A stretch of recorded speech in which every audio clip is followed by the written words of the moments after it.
Start.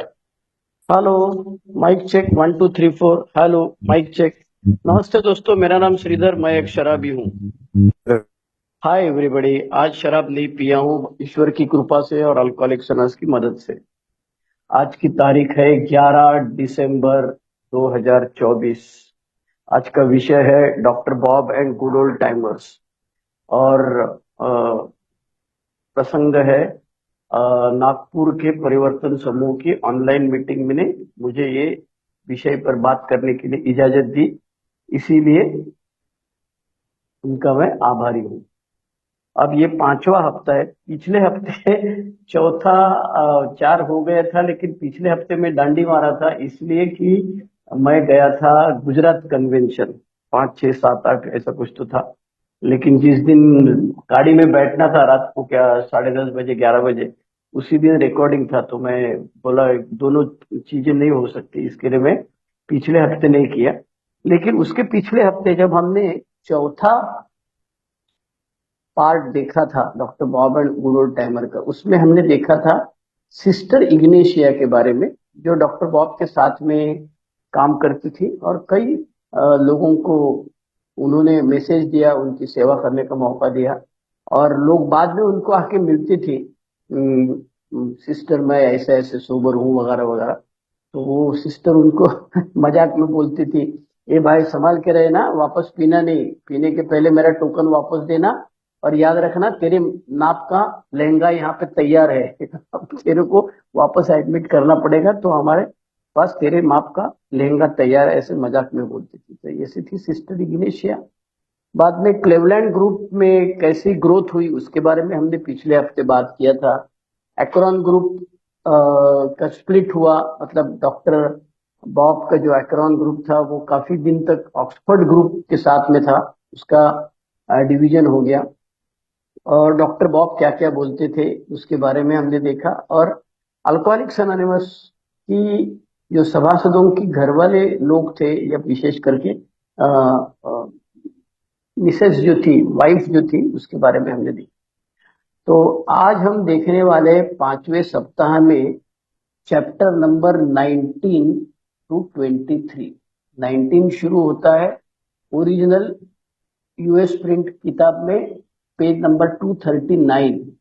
और chapter 23 7 number chapter जो है 25 नंबर 305 में खत्म होता है। अब देखता हूं मैं इतना सब होएगा कि नहीं। वैसे पेजेस तो 66 है, लेकिन इंटरेस्टिंग है। सबसे पहली बात तो ये है कि डॉक्टर बॉब के बारे में किताब है ये, लेकिन उसमें बहुत सारे लोग आ गए। तो उनके जो समकालीन कंटेम्पररी लोग थे, सभासद और नॉन अल्कोहलिक भी, उनके बारे में इस किताब में लिखा हुआ है। डॉक्टर बॉब गुजर गए 1950 में। 1935 में सोबर हुए 10 जून, और 50 में उनका देहावसान हो गया। और बिल डब्ल्यू का काफी दिन के बाद में देहावसान हुआ है, तो बिल डब्ल्यू को काफी बड़ी लंबी इनिंग मिली। अच्छा, बिल डब्ल्यू के गुजरने के बाद में इन लोगों ने तय किया कि चलो अभी डॉक्टर बॉब और बिल डब्ल्यू के बारे में हम किताब लिखेंगे। उन्होंने तो बायोग्राफी लिखा नहीं है, ऑटोबायोग्राफी लिखा नहीं, तो हम उनकी बायोग्राफी लिखते हैं। बाद में इनके समझ में आया कि अरे दोनों को एक जगह किताब में घुसड़ना दिक्कत वाली बात है, इसीलिए पहले डॉक्टर बॉब वाली कहानी ले लेते हैं। तो 1980 में 1980 में ये किताब आई, और इस किताब में डॉक्टर बॉब और उनके जो साथी थे उनके बारे में लिखा है। तो अब हम देख रहे हैं चैप्टर नंबर 19। जिनके पास अंग्रेजी किताब है सामने किताब रखेंगे तो अच्छा रहेंगे, नहीं तो ये खत्म होने के बाद में रात को या जब भी कभी टाइम मिलेगा तभी देख लेना। Page number 239 to 305। Okay, 66 pages पे बात करेंगे। चैप्टर छोटे छोटे हैं इसीलिए ज्यादा है, 19 20 21 22 23 24 25। ओके, लेकिन आज सबसे पहले हम बात करेंगे चैप्टर नंबर 19, जिसका टाइटल है minorities with in A gain acceptance. Okay, अब माइनॉरिटी का मतलब हमको लगता है कि हम लोग बिजनेस मीटिंग लेते हैं और हाथ ऊपर करते हैं 12 वर्सेस 4, तो वो माइनॉरिटी 4 वाली है। उसके बारे में हम बात नहीं कर रहे। हम बात कर रहे हैं अल्कोहलिक्स एनोनिमस में सदस्य संख्या के हिसाब से जो कम लोग थे उनके बारे में बात करते थे। तो अल्कोहलिक्स एनोनिमस की जो शुरू की मीटिंग चलती थी, शुरू की मतलब डॉक्टर बॉब के जमाने वाली, 1935 से लेकर 50 तक, और वो भी ज्यादा करके एक्रोन में और क्लेवलैंड में। तो वहां पे क्या होता था, किसी भी मेंबर को अगर ज्वाइन होना है तो उसको पहले कुछ कंडीशन लगती थी। हाँ, आजकल तो अपने को मालूम है बेवड़ा कंडीशन सुनने वाला नहीं है, हमको समझ में आया बाद में। लेकिन उस जमाने सबसे पहली बात थी भगवान के ऊपर भरोसा, ईश्वर के ऊपर भरोसा। तो जिसकी वजह से जो हमारा चैप्टर जो है नया बिग बुक वाला, चौथा चैप्टर, एग्नोस्टिक, अज्ञेयवादी और नास्तिक, इनको अल्कोहलिक्स एनोनिमस की तब की मीटिंग में बहुत कम जगह मिलती थी। दूसरी चीज थी सरेंडर करना। सरेंडर करना मतलब हम लोग किसी कभी चर्च में जाते हैं तो चर्च में घुटने टेक के बैठना पड़ता है वहां पे प्रेयर करने के लिए। तो ये वैसे ही अल्कोहलिक्स एनोनिमस की क्लेवलैंड एक्रोन की मीटिंग में पहले मीटिंग के बाजू में या ऊपर माले पे एक अलग से छोटा सा कमरा होता था, वहां उसको कोई बंदा लेके जाता था, उसको बोलते चल भाई बैठ जा और भगवान को सरेंडर करना। तो मतलब without surrendering you will not be accepted in alcoholics. Surrender नहीं करते हो, शरण नहीं जाते हो भगवान की, तो तुमको अल्कोहलिक्स एनोनिमस में एंट्री नहीं है। तीसरी चीज थी ऑक्सफोर्ड ग्रुप जो था, उसके जो 5 कंसेप्ट थे। आप अगर कभी 24 आवर्स डे पुरानी एक जमाने में किताब थी हैजल्डन की, जो पढ़ी जाती थी, आजकल डेली रिफ्लेक्शन आने की वजह से उसको हम पढ़ते नहीं है, और मीटिंग में जब पढ़ते रहते हैं तो हम लोग ज्यादा करके अप्रूव्ड लिटरेचर के बारे में ज्यादा बात करते हैं, इसीलिए वो किताब के बारे में बात नहीं करते। लेकिन उसमें 5 C's 5 D's ऐसे सब दिया हुआ है, तो प्रिंसिपल्स उनके यही थे। पहला तो सरेंडर या पावरलेसनेस, दूसरा था एक्सेप्टेंस, तीसरा था इन्वेंटरी, चौथा था रेस्टिट्यूशन, पांचवा था सर्विस टू अदर्स। तो ये जो प्रिंसिपल है, इसको तुम कबूल करते हो तो ही तुमको अल्कोहलिक्स एनोनिमस में परमिशन मिलेगी। और सबसे ज्यादा खतरनाक जो थी वो डिजायर टू स्टॉप ड्रिंकिंग। और अभी हम लोग सिर्फ डिजायर टू स्टॉप ड्रिंकिंग बोलते, उस जमाने में 2 वर्ड एडिशनल थे, एक था ऑनेस्ट डिजायर, दूसरा था सिंसियर डिजायर। अब सवाल ये पैदा होता है कि दूसरे की सिंसियर डिजायर हम कैसे चेक करें। तो चेक करते थे भैया उस जमाने में।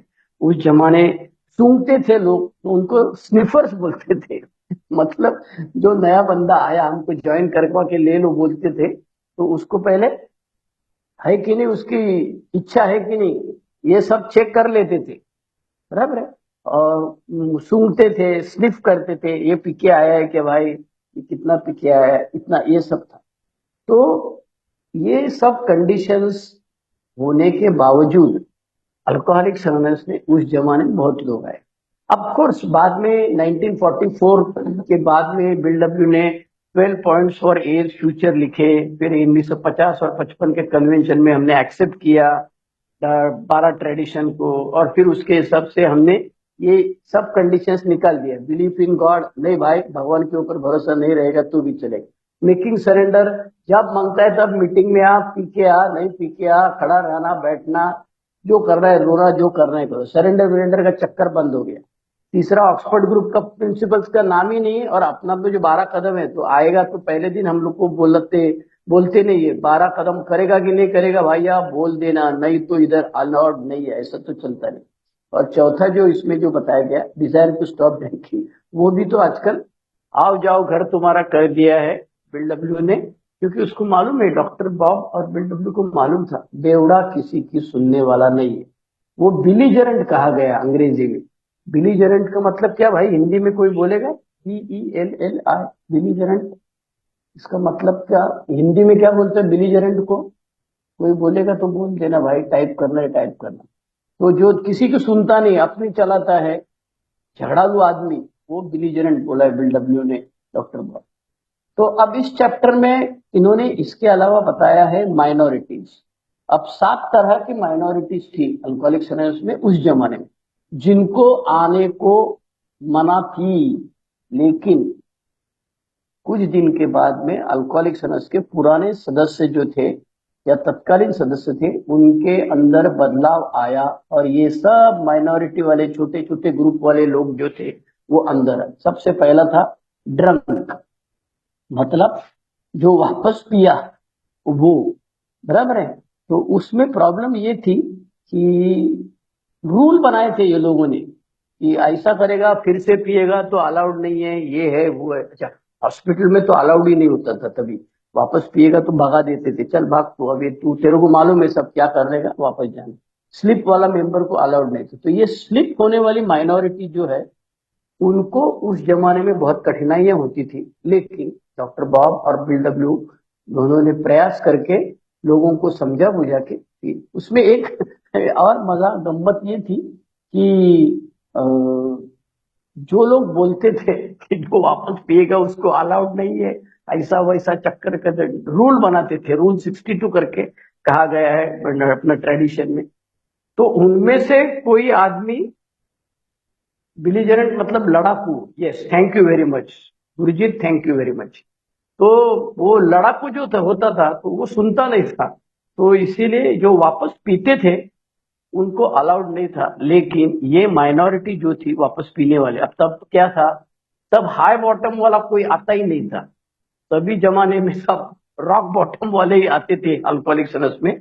अभी बदलाव हो गया, अभी जिसका खुद का गाड़ी है, बीबी है, बंगला है, काम धंधा चालू है और ज्यादा शराब नहीं पिया है। अपना पूना में तो एक मेंबर है जिसने सिर्फ 6-7 बियर पिया है जिंदगी भर में। ओके, तो ऐसे भी लोग अल्कोहलिक सनस में आजकल आने लगे। तो इनको जो वापस पीते हैं उनको भी आने को अलाउ करने को शुरुआत की थी। दूसरा था, एक माइनॉरिटी में कहा गया है अनदर एडिक्शन, मतलब वो खुले बोलता था कि मेरे को दूसरा एक एडिक्शन है, ये अपना इसमें लिखा हुआ है, ट्रेडिशन में लिखा हुआ है। तो ट्रेडिशन में लिखा तो एक मेंबर ने आके डायरेक्ट, मेंबर होने के पहले उसने बोल दिया कि देखो भाई, मैं सिर्फ शराब वाला नहीं हूं, मेरे को दूसरा भी एडिक्शन है, तुमको चलने वाला है कि नहीं चलने वाला है सोच लो। लेकिन इसके ऊपर इस टॉपिक के ऊपर बहुत सारी चर्चा हुई और जब डॉक्टर बॉब के पास ये मामला गया तो डॉक्टर बॉब ने एकदम सिंपल करके दिया उसको, व्हाट वुड मास्टर डू, भगवान ऐसे वक्त क्या करेगा। क्या उस आदमी को बोलेगा अल्कोहलिक सनस में शराब बंद करने का तेरे को कोई हक नहीं है, तू जा पी पी के मरना, ऐसे तो भगवान कभी किसी को भी नहीं बोलेगा। इसीलिए ये जिनको दूसरा एडिक्शन था उनको अलाउ करने लगा। अभी ज्यादा करके अल्कोहलिक्स एनोनिमस में नार्कोटिक्स एनोनिमस वाले साथ में होते हैं, कुछ गैम्बलर्स एनोनिमस वाले भी साथ होते हैं, आजकल निका वाले भी है, निकोटिनस एनोनिमस वाले। तो उनको कोई मना नहीं करता है, खाली अपन शेयरिंग करता है तो अभी खाली सिर्फ अल्कोहल की बात करते हैं, ना कि और कई ज्यादा बात करते हैं। इसीलिए उस जमाने में जो लोगों को, जो सभासदों को, जो नया आने वाले को दूसरा एडिक्शन होता था उसको भी अलाउ करना चालू कर। तीसरा और डेंजरस है विमेन। ओके, अल्कोहलिक सनस में बेवड़ी को अलाउ करने का सबसे ज्यादा विरोध कौन करता था, डॉक्टर बॉबी खुद से ज्यादा विरोध करते थे।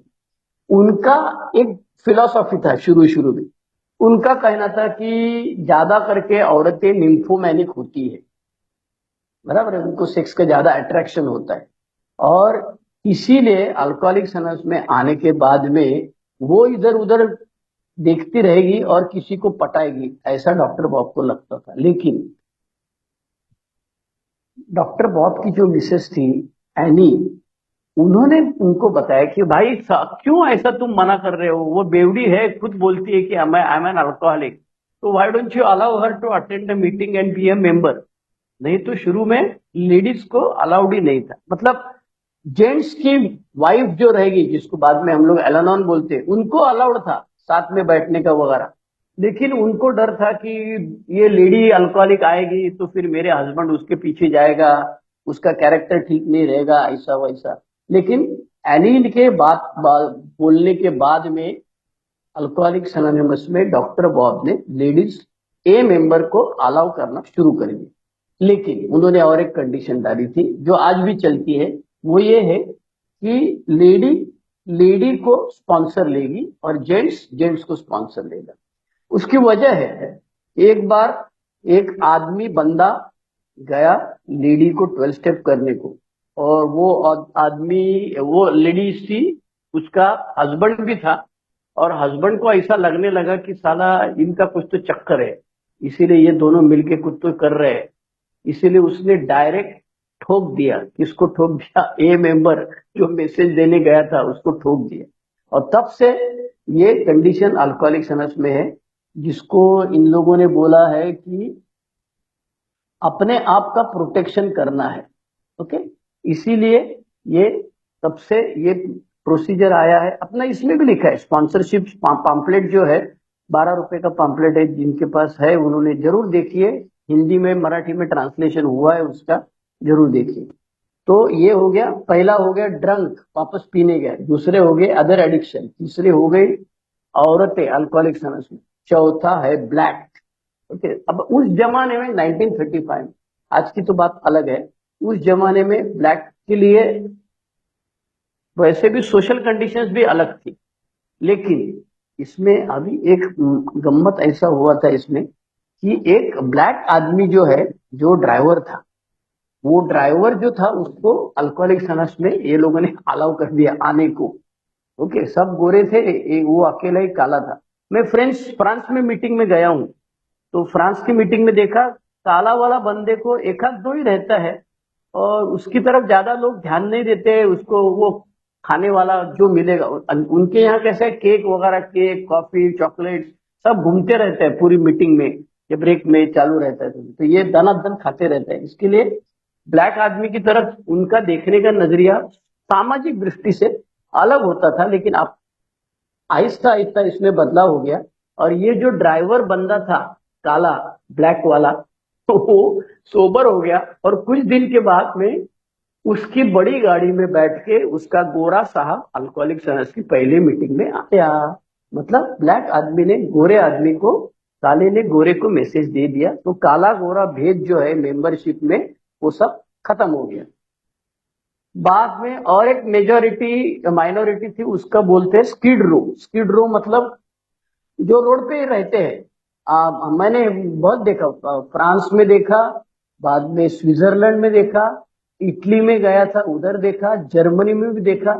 बहुत सारे लोग पी के रोड पे बैठे रहते हैं, भीख मांगते हैं, लोगों के पास पैसा मांगते हैं, पैसा मिलने के बाद वापस पीते हैं। तो उनको कुछ करता नहीं कोई। तो इनको आने के लिए कुछ लोगों ने एक आइडिया लगाया। वो क्या करते थे, बाहर खड़े रह के छुट्टा पैसे जो रहता है ना, वो दे देते थे बेवड़ा लोग, जो पीने वाले हैं उनको। तो ये ऐसे जो बेवड़े थे, वो अल्कोहलिक सनस की मीटिंग में आने लगा। क्यों? तो भाई पैसा मिलता है उधर, वो पैसा जमा करके शराब पियेंगे, ये आइडिया सोच के आए थे। लेकिन ऐसे लोग भी शराब से अल्कोहलिक सनस में आने के बाद दूर रहने लगे। तो ये होगी पांचवी माइनॉरिटी। अभी छठी है लैंग्वेजेस अदर देन इंग्लिश। तो सबसे पहले स्पेनिश में बिग बुक का ट्रांसलेशन हुआ है 1946, 1946 में स्पेनिश में ट्रांसलेशन हुआ। अब बिग बुक का और स्पेनिश की मीटिंग चालू हो गई। अभी तो अपना इंडिया में कितनी लैंग्वेज है यार, बहुत सारी लैंग्वेजेस में मीटिंग चलती है। और जीएसओ ने कम से कम बिग बुक जो है वो ऑलमोस्ट ऑल लैंग्वेजेस में निकाला हुआ है। मैं जब भिवंडी में रहता था, अभी भिवंडी में हूं मैं, लेकिन पहले जब मैं रहता था फुल टाइम, तो हमारे यहाँ एक तेलुगु स्पीकिंग बहुत सारी कम्युनिटी है। तो पहली बार मैंने वो जीएसओ में जाके तेलुगु बिग बुक का 5 कॉपी लाया, और वो बेवड़ा जो था हमारे यहाँ का मेंबर बन गया, वो उसको दिया। अरे इतना खुश हो गया वो बोलता है अरे हमारी जबान में लिखा हुआ है सब, हमको अभी सब समझने लगा। तुम लोग हिंदी में बात करते हैं, मराठी में बात करते हैं, ज्यादा नहीं समझता था, लेकिन अभी सब समझ में आया। तो language is not a bar for minority in alcoholic sons, सबको लेते हैं। और आखिरी वाली माइनॉरिटी जो थी, वो ब्लाइंड, अंध, अंधे लोग जो थे, उनको कैसे आने का, उनको कैसे बिग बुक के बारे में बोलने का, ये सब था। वो अल्कोहलिक तो थे, लेकिन 1940 में ब्रेल में first time English big book Braille में ट्रांसलेट किया था, और वो लोग अपना जो हाथ लगा के देखते हैं उस तरह से ब्रेल में पढ़ने लगे। तो ये था चैप्टर नंबर 19, जिसमें ये सब माइनॉरिटी के बारे में बताया। तो चैप्टर नंबर 20 का टाइटल है Toledo as find division is not disaster. लेकिन इसमें सबसे पहले दिया है रॉली एच। बेसबॉल प्लेयर जिसका एनोनिमिटी के बारे में एक 100 पेज किताब में लिखा हुआ है। मौका मिलेगा, ये लोग चांस देंगे तो एक 100 पेज के बारे में कभी न कभी बात करूंगा, हर हफ्ते ऐसे देखूंगा। तो ये रॉली एज जो है बेसबॉल प्लेयर था, बड़ा सक्सेसफुल हो गया और 1940 में उसने इंटरव्यू दिया और इंटरव्यू देके बोला कि मैं ऑक्सफोर्ड ग्रुप में और अल्कोहलिक्स एनोनिमस में जाके सोबर हो गया। तो नहीं, बिग बुक में अपना न्यूज़पेपर में छाप के आता है कि ये ऑक्सफोर्ड ग्रुप में जाता है और सभी शराब से बंद हो गया। तो रॉली ने प्रेस कॉन्फ्रेंस लिया, बोलता है मैं ऑक्सफोर्ड ग्रुप में जाके नहीं सोबर हुआ, मैं अल्कोहलिक्स एनोनिमस नाम की संस्था जो है 1935 में चालू हुई, उसमें मैं जाके सोबर हुआ। तो अपना एनोनिमिटी उसने ब्रेक कर दिया नेशनल लेवल पे। उसके बाद में बहुत सारा एनोनिमिटी के बारे में, ट्रेडिशंस के बारे में बहुत सारा डिस्कशन हो गया है। एक ग्रेपवाइन आर्टिकल में एक अम्मा ने लिखा है कि 0.009% अभी एनोनिमिटी ब्रेक करते हैं और इनके एनोनिमिटी ब्रेक करने से कुछ फर्क नहीं पड़ता है अल्कोहलिक्स एनोनिमस को, ये पागल लोग हैं और इनकी वजह से अल्कोहलिक्स एनोनिमस संस्था डूबेगी नहीं। लेकिन एक सीधी सी बात है, जिस संस्था में आके मेरी जान बच गई उसी संस्था के प्रिंसिपल ना पालना और एनोनिमिटी की वाट लगाना। अपना औरंगाबाद में एक भाई है, वो भी ऐसा कुछ भिवंडी श्री नहीं, क्या औरंगाबाद श्री वगैरह बॉडी बिल्डिंग करता है। उसने एक बार नहीं 2 बार पेपर में छाप किया है, उसकी मुलाकात आई है, दोनों बार उसने, दूसरी बार भी उसने बोल दिया कि मैं अल्कोहलिक्स एनोनिमस में जाता हूँ। तो लोगों ने उसको समझाया बुझाया, अब क्या करेंगे, उसका कुछ करने से उसको अल्कोहलिक्स एनोनिमस से हकल तो सकते नहीं हम। तो ये था रॉली एच की anonymity, first anonymity break at national level, उसकी स्टोरी। बाद में इस चैप्टर में पेज नंबर 250 से 9 पेज, 251 टू 260, 9 पेजेस है उसमें। ये जो हमारे उस जमाने में पहले ऐसा लगता था कि सब एक साथ पकड़ के रखना मांगता है, अपन अगर डिवाइड होएगा तो लफड़ा होएगा, फिर कुछ लोग पिएंगे। लेकिन ऐसा कुछ नहीं हुआ। रॉली ने मैसेज दिया ड्यूक को और ड्यूक का जो हस्बैंड था उसको केटी ने मैसेज दिया। और फिर 38 साल के बाद में, 38 ईयर्स के बाद में, जब उसने ये अपनी स्टोरी बताई कि हम लोग 38 साल पहले कैसे टोलारेडो में ये बढ़ती गई आबादी अल्कोहलिक्स एनोनिमस की, उसके बारे में स्टोरी बताई। 1940 में रुथ टी के होम घर पे चलता था, फिर हॉस्पिटलाइजेशन। अब ये जो बंदा है ड्यूक, उसको पहला जब हॉस्पिटल में एडमिट किया तो उसको गायनेकोलॉजिकल वार्ड में लिखा, औरतों का जो डिलीवरी वाला जो वार्ड है उसमें, क्योंकि दूसरी किधर जगह ही नहीं थी तो उसको उधर एडमिट कर दिया। बाद में फिर बदली कर दिया वगैरह, तो बात अलग है। लेकिन उस जमाने में बहुत सारे ग्रुप होते थे लेकिन रिजेंटमेंट नहीं चलता था। आजकल जो है तेरी मेरी बनती नहीं है, मैं अलग से बनता हूँ, अलग करता हूँ। तो ये सब शुरू हुआ सबसे पहले टेलेडो, TELEODO, टोलीओडो। अब ये कहाँ है ये मालूम नहीं, मैं तो कभी गया नहीं भाई, यूएस बेस्ड, अपने को मालूम, जिनको मालूम है ये बता सकते हैं। लेकिन टोलेडो में पहली बार एक ग्रुप के दो, दो के तीन, और रिजेंटमेंट वगैरह कुछ नहीं। तो उन्होंने बोला कि अरे डिवाइडेड वी ग्रो, कोई जरूरत नहीं। पहले ऐसा लगता था एक ही ग्रुप में 50 आदमी आ जाओ भाई, ज्यादा आ जाओ चलेगा, लेकिन ऐसी कोई जरूरत नहीं। तो ये हो गया चैप्टर 20। उसके बाद में है चैप्टर 21 जिसका टाइटल है group conscience and angry rumours. Group conscience को हम लोग क्या बोलते हैं, समूह की सत सत विवेक बुद्धि, और एंग्री रूमर्स मतलब गुस्सा आने वाली रूमर्स। रूमर्स को हिंदी में क्या बोलेगा भाई, बकवास करते हैं हम लोग। किधर गया वो, क्या नाम है इसका, गुरजीत भाई। अब रूमर्स को क्या बोलेंगे हिंदी में? अरे यार मेरी हिंदी क्या, बचपन से हिंदी सीखा, पागल आदमी है मैं। चलो जब आएगा तब टाइप कर लेना इधर। तो तो ग्रुप ह्यूमन कॉन्शियस, इज अफवाह, अफवाह, हाँ, अफवाह। अफवाह अफवाह अफवाह, अफवाहों के बारे में एक चैप्टर है, उसमें दोनों चीज दिए हुए। एक तो दिया है कि क्लेवलैंड जो मीटिंग चलती थी, बार बार क्लेवलैंड मीटिंग के बारे में बात करते हैं, क्योंकि ये एक्रोन और क्लेवलैंड जो थे ये डॉक्टर बॉब के ग्रुप थे। और इन सब लोगों को, और इनमें से कुछ लोगों को, वो क्लेरेंस वगैरह तो ज्यादा, बिल डब्ल्यू के बारे में खुन्नस थी। अक्सर ये कहा गया है कि डॉक्टर बॉब जो थे वो ब्रेक थे अल्कोहलिक्स एनोनिमस के और बिल डब्ल्यू एक्सेलेटर था। तो शुरू में क्या होता था, पहला प्रार्थना हुआ था मीटिंग में, 45 मिनट तक स्मोकिंग अलाउड नहीं था, और फिर दूसरा सेकंड हाफ जो 45 मिनट्स का रहेगा वो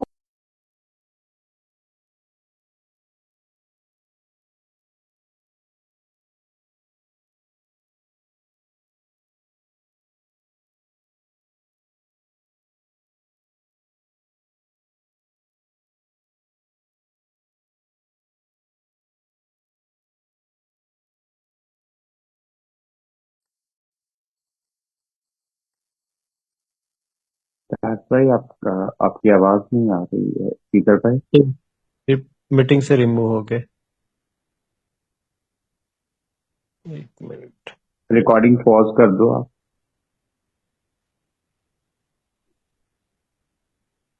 प्रार्थना चलती थी। या थैंक यू। चलो, क्या जो पहला वो जिसको ज्वाइन करना पड़ेगा वो जो सुगत भाई करेगा। तो पहला 45 मिनट्स प्रेयर चलता था और एक हाथ स्पीकर बोलता था, स्मोकिंग वगैरह कुछ अलाउड नहीं था। और सेकंड हाफ में फिर क्वेश्चन और कमेंट्स होता था।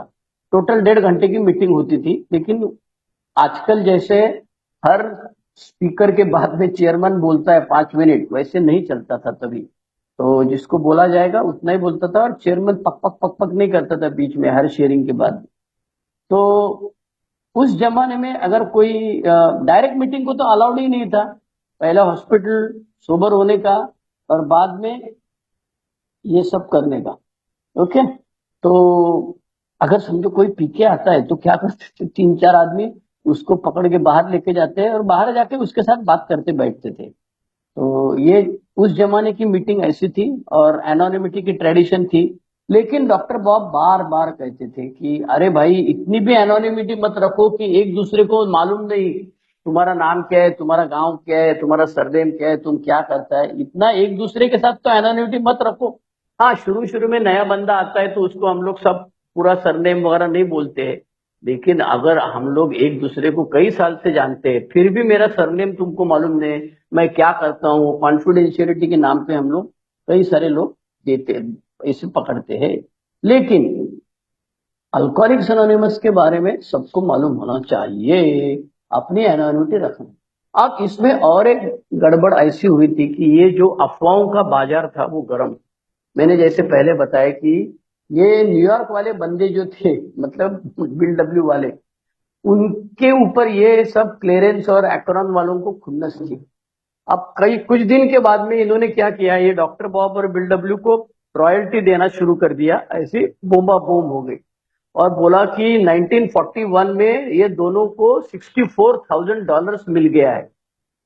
थैंक गॉड कि बिल डब्ल्यू जब गया था वहां पे एक्रोन में, तब ये प्राइवेट मीटिंग एक रखी गई थी, इनको दोनों को बुलाया था और इनकी दोनों की हजामत करने वाले थे सब लोग मिलके कि साला तुम $64,000 लिया एक साल के अंदर, हमको कुछ बताया नहीं, ऐसा वैसा, हमारी परमिशन में। तो एक्चुअली बिल डब्ल्यू ने क्या किया था कि ये रॉयल्टी लेना शुरू कर दिया था, बिग बुक की रॉयल्टी। बिग बुक का ऑथर हूँ हम लोग दोनों, इसीलिए हमको रॉयल्टी चाहिए लेकर।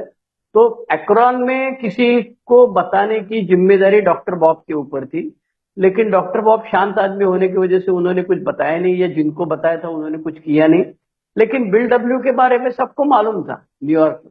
तो इस प्रोग्राम में, इस मीटिंग में बिल डब्ल्यू ने सर्टिफाइड ऑडिटर्स कॉपी दिखाई और फाइनेंशियल अफेयर जो है वो सब उनको बता दिया कि भाई ये दोनों भुक्कड़ लोग जो है बिल डब्ल्यू और डॉक्टर बॉब, उनको $25 ये रॉकफेलर का ग्रुप जो है, रॉकफेलर का फंड, उसने कर्जा दिया है। वो भी उनके हाथ में नहीं मिलता है, वो चर्च के थ्रू उनके अकाउंट में हर हफ्ते $25 जमा हो जाते हैं, जिसको बाद में वापस किया। ये सब दोनों ने और अल्कोहलिक्स ने सब वापस किया। इतना सब समझाने के बाद में जिन लोगों ने आरोप लगाया था उन्होंने सॉरी बोला। चलो, chapter 22, old timers impression of doctor Bob, page number 270 to 278। अब डॉक्टर बॉब के बारे में कुछ लोगों को खुन्नस थी। क्यों? क्योंकि उनका कहना है कि वो हेनरिटा साइबरलिंग जिसने पहला डॉक्टर बॉब और बिल डब्ल्यू को मिलाया, तो इसको ज्यादा क्रेडिट नहीं देते थे। ऑक्सफोर्ड ग्रुप वाले जो थे, बार बार मैं बोलता हूँ कि ऑक्सफोर्ड ग्रुप का ऑक्सफोर्ड यूनिवर्सिटी से कुछ लेना देना नहीं है। कई सारे लोग बोलते हैं ऑक्सफोर्ड ग्रुप मतलब ऑक्सफोर्ड यूनिवर्सिटी, नहीं भाई, ऑक्सफोर्ड यूनिवर्सिटी इंग्लैंड में है और ये सब चल रहा है अपना अमेरिका में चल रहा है। तो ऑक्सफोर्ड ग्रुप नाम से क्रिश्चियनिटी का फर्स्ट सेंचुरी का प्रिंसिपल फॉलो करने वाले लोगों को जो एक ग्रुप था, फ्रैंक बुकमन ने शुरू किया हुआ ये ग्रुप था। लेकिन वो फ्रैंक बुकमन जो था ना, वो नाजी बीजी लोगों के बारे में कुछ बात करता था, इसीलिए बिल डब्ल्यू ने उसके बारे में ज्यादा बात इसमें शुरू शुरू में नहीं की थी। तो डॉक्टर बॉब जो थे वो पॉलिटिक्स उनको अच्छा नहीं था। एएमए में पॉलिटिक्स करते हैं ना हम लोग, और इधर मत जाओ उधर मत जाओ। आजकल तो ये भी चलता है कि अपने स्पॉन्सी लोगों को बोलने का, पंटर लोगों को, कबूतर लोगों को, पिजन लोगों को बोलने का, इस ग्रुप में मत जाओ उस ग्रुप। डॉक्टर बॉब बोलते लिखा है इसमें कि डॉक्टर बॉब को जब मालूम पड़ा, या डॉक्टर बॉब को जब बोला गया ऐसा ऐसा फलाना फलाना ग्रुप में मत जाओ तुम, तो डॉक्टर बॉब बोले मैं खुद जाऊंगा वहां पे। वो खुद गए, और उनको जब पूछा गया काय को गए, तुमको बोला था तो बोले तुमको वो फलाना फलाना सैम जो है उसको खुन्नस है ना, मेरे को खुन्नस नहीं है, एक बात। दूसरी चीज है कि मैं वहां सैम के लिए थोड़ी गया था, मैं तो उस ग्रुप में जो बाकी अल्कोहलिक है उनको मैसेज देने के लिए, उनके बारे में देखने के लिए, सुनने के लिए गया था। तो इधर मत जाओ उधर मत जाओ वाला ये जो नाटक होता था वो चलते रहे। और डॉक्टर बॉब स्ट्रेट फॉरवर्ड था, वो गॉसिप बिसिप सुनने को मजा नहीं आता था। लेकिन डॉक्टर बॉब ने उनका कहना ये है कि ये सिख सर्विस वाले बहुत भारी और रिकवरी वाले पांडु लोग हैं, इनको कुछ नहीं, इनका क्या कंट्रीब्यूशन है, ऐसे सब बोलते थे। तो डॉक्टर बॉब ने उनको बोला था कि भाई साइकिल के स्पोक होते हैं ना, साइकिल के पहिए की काड़ियां होती है, कांडियां, तो स्पोक बोलते हैं उसको, वो सब एक जैसे ही होते हैं ना भाई, उसमें कोई कम ज्यादा होता नहीं। और सब लोग कहाँ जाते हैं, सेंटर में जाते हैं, बराबर है। तो छोटा आदमी हो, बड़ा आदमी हो, पढ़े लिखा हो, अननाड़ी हो, बहुत कंट्रीब्यूशन करता है, काम धंधा घर बार छोड़ के अल्कोहलिक अनोनिमस को डोनेट, ये है। ऐसे बहुत सारे लोग हैं। अभी मैं इधर गया था ना गुजरात कन्वेंशन में, तो मेरा पार्टनर था एक बंदा, वो रात को 12:30-1 बजे सोता था, सुबह 4:30-5 बजे से फोन लेता था, और 6 बजे का मीटिंग में सबको बुलाता था, और कुछ भी बकता था। वो 16-17 साल सोबर था, लेकिन वो कुछ भी बकता था। दूसरा एक मेंबर मेरे को मिला, बोलता है अरे यार ये क्या कुछ भी करता है यार। मैं बोला देख भाई, उसको अपन कुछ सुधर नहीं सकते, जब सुधरना है उसको सुधरेगा, वी हैव टू एक्सेप्ट। नहीं बोलता है, उसको खुन्नस नहीं आता है उसका, I feel PT about him. लेकिन अल्कोहलिक्स अनोनिमस में बिल डब्ल्यू, ये सब डॉक्टर बॉब को ये सब नहीं चलता था। तो डॉक्टर बॉब ये न्यू कमर की हजामत करते थे। वो कभी सेल्समैन निकलता था तो बोलते थे इसके पीछे जाने की जरूरत नहीं। तो अल्कोहलिक्स अनोनिमस में डॉक्टर बॉब के बारे में उनके समय के जो ओल्ड टाइमर थे या समकालीन कंटेम्पररी थे, उनके बारे में इस चैप्टर में सब कुछ लिखा हुआ है। फिर आता है चैप्टर 23, उसका टाइटल है his perception of sobriety, 279 to 285 pages, total 6 pages. अब डॉक्टर बॉब का सोब्राइटी में, सोब्राइटी के बारे में क्या कहना था, तो पहली सबसे पहली चीज ये थी, डॉक्टर बॉब का कहना है जहां तुम काम करते हो ना, वहां ईमानदारी में काम करना शुरू कर दो। डॉक्टर बॉब खुद अपने काम के बारे में एंथुजियास्टिक, एकदम एनर्जेटिक, कॉम्पिटेंट, और जो डॉक्टर लोग ओथ लेते थे, ओथ ओथ ओथ हिंदी में क्या बोलते हैं भाई, प्रतिज्ञा करते हैं, उसको स्ट्रिक्ट ही करते थे। उनके साथीदार लोग कुछ थे, वो पैसे के लिए ज्यादा सर्जरी करते थे इत्यादि इत्यादि, लेकिन डॉक्टर बॉब को ये सब अच्छा नहीं लगता था। डॉक्टर बॉब का कहना था कि I will follow the 12 steps of Alcoholics Anonymous in all our affairs. ये जो लिखा है इसी तरह से वो करते थे। तो उनको बिग शॉट वाले लोग जो थे उनकी हजामत करते थे। मीटिंग में कोई जोर जोर से बीच में बोलता था, तो आजकल तो अपने यहाँ तो मीटिंग में कुछ लोगों का मोबाइल का आवाज आता है, अन्नाड़ी रहता है, वो मोबाइल उसके पास 25,000 का है, पर लेकिन चूतिया को साइलेंट करने को नहीं आता, ऐसे भी लोग रहते हैं। तो लेकिन बिल डब्ल्यू डॉक्टर बॉब जो थे उनको चिल्ला देते, तुमको अक्ल नहीं है, जोर जोर से बोलते हैं मीटिंग में, बाकी लोगों का ध्यान डिस्ट्रैक्शन होता है। और जहां जहां डॉक्टर बॉब जाते थे वहां ए मेंबर्स उनके पास बहुत सारी संख्या में जाते थे। तो इसीलिए ये किताब का नाम जो है, ये गुड ओल्ड टाइमर्स लिखा है, सिर्फ ओल्ड टाइमर नहीं। क्योंकि एक मैडलिन करके बुढ़िया ए मेंबर थी, उसने ये बोला कि अरे बाबा ये सिर्फ ओल्ड टाइमर नहीं है, ये गुड ओल्ड टाइमर है। इसीलिए ये किताब का नाम दिया है doctor Bob and good old times. तो ये चर्चा जो है वो चैप्टर नंबर 23 में की है। फिर चैप्टर नंबर 24 में लिखा है title doctor Bob's influence on Ohio AA 286 to 291, 5 pages है। मतलब उनका ये होता था, क्या बोलता था उसको, इम्प्रेशन होता था ओहियो की जो मीटिंग चलती थी एक्रॉन ओहियो क्लेवलैंड इसके ऊपर। तो उन्होंने लिखा है कि delegation of more authority to others in 1940। मतलब अपने को जो ये बोला है, दूसरी ट्रेडिशन में बोला है जॉन डो, एक आदमी अपने एरिया में नई ग्रुप चालू करता है, मीटिंग चालू करता है, खुद सोबर होता है, लोगों को मैसेज देता है और फिर लोग उसको सलाम मारते हैं। तो अल्कोहलिक्स एनोनिमस के उस जमाने में 1940 में डॉक्टर बॉब जो थे वो बोलते थे कि ऑर्गेनाइजेशंस ऑफ सर्विस, बराबर है, interesting in starting new group, जिसको जो करना है करे। Doctor used to be busy in all forms of alcoholism. और डॉक्टर बॉब का लास्ट टॉक जो था उन्होंने शेयरिंग किया था 1948 में डेट्रॉइट में किया था। और उन्होंने कहा था वो जो शेयरिंग था उनका, we where do we go from here, तो यहाँ से कहाँ जाने वाले हैं, a shall continue to grow. उन्होंने कहा था कि अगर ये 5 चीजें अल्कोहलिक्स एनोनिमस करती है, नंबर 1 नो अलायंसेस, जो अपना ट्रेडिशन है कि भाई हम अटैचमेंट नहीं करते किसी के साथ, ना रिहैब के साथ में करते, ना हॉस्पिटल के साथ करते, ना डॉक्टर के साथ करते, नो अलायंस। मतलब संयुक्त विद्यमाने प्रोग्राम फलाना फलाना ऐसे नहीं होता है, तुम हमको बुलाओ, हम आएंगे, अपना मीटिंग करेंगे, शेयरिंग करेंगे और भाग जाएंगे। हमको अलायंस नहीं मांगता है, पार्टनरशिप, इंडिया अलायंस मालूम है सबको पॉलिटिक्स में, तो अलायंस नहीं होता है। नो कंट्रोवर्शियल इशू, जिसमें कितने पेड़ लगाने चाहिए, झगड़ा करना चाहिए कि नहीं, ह्यूमन राइट्स वाले क्या है, ऐसा है, ये सब नाटक नहीं मांगता है। कंट्रोवर्शियल इशू के बारे में अल्कोहलिक्स एनोनिमस ऐसे अपना कोई मत नहीं प्रकट करेगा। यूनिटी मेंटेन करना है और सिंप्लिसिटी चाहिए। डॉक्टर बॉब को सिंप्लिसिटी, वो KISS बोलते थे, keep it simple stupid, KISS, keep it simple stupid. Last time जब डॉक्टर बॉब को बिल डब्ल्यू मिलने गए थे तो बिल डब्ल्यू ने उस प्रसंग का वर्णन किया है, पासिटॉन में भी और बहुत सारी जगह पे किया है।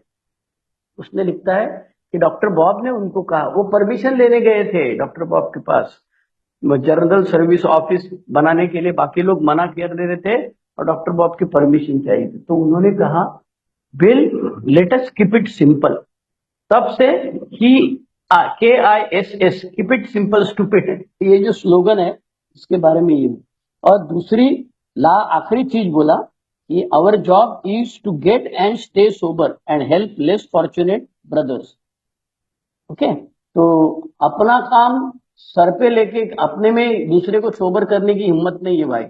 मैं खुद को सोबर नहीं करा तो दूसरे को क्या सोबर करेगा मैं यार। इसीलिए अपना काम है मैसेज देने का, अपन खुद शराब से दूर रहने का और दूसरे को मदद करने का।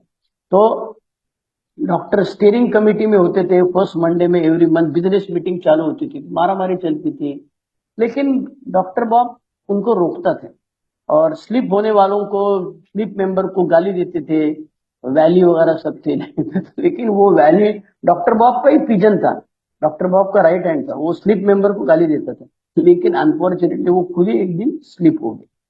तो स्लिप होने के लिए बहुत सारी चीजें थी। एक बंदा था, उसने दांत निकाला डॉक्टर के पास, डेंटिस्ट के पास जाके, और उसको कुछ तो दवा दिया था, उस दवा की वजह से ये बेचारा वापस स्लिप हो गया।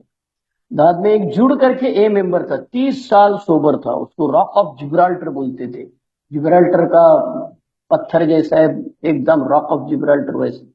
लेकिन आखिरी आखिरी में वो मीटिंग जाना बंद कर दिया और स्लिप हो गया और 3 साल स्लिप में था। तो डॉक्टर बॉब कहने लगे भाई तू कितने साल सोबर है ये ज्यादा इंपॉर्टेंट नहीं है, आज तेरी कंडीशन क्या है ये important.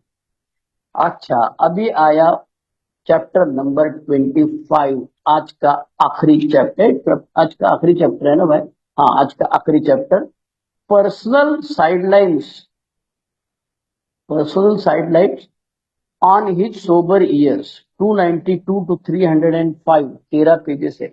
Doctor Bob dedication to AA and his programme, never at the expense of his family life.